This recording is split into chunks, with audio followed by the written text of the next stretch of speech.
Hello বন্ধুরা, সবাই কেমন আছো? নিশ্চয়ই ভালো আছো। অনেক দিন পর একটা মিনি ব্লগ নিয়ে চলে এলাম। আমাদের হায়দ্রাবাদে আমরা রেইনবো হসপিটালে গেছিলাম একটা পুচকিকে ডাক্তার দেখাতে।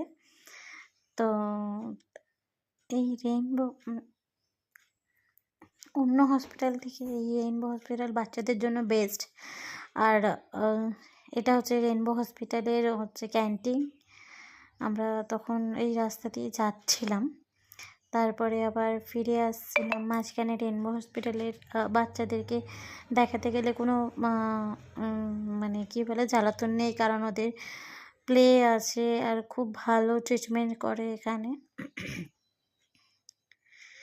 এটা হচ্ছে এন্ট্রান্স রেইনবো হসপিটালের। আমরা এই ঢুকে গেলাম রেইনবো হসপিটালে। এটা হচ্ছে বাচ্চাদের জন্য খেলার জায়গা রেইনবো হসপিটালের। তো আমাদের সেদিনকে লাস্ট দেখানো ছিল, তো আমরা দেখে একটু ফটো টটো তুলে এটা হচ্ছে বাচ্চাদের জিনিস পাওয়া যায়, একটা মিনি শপিং মল টাইপের।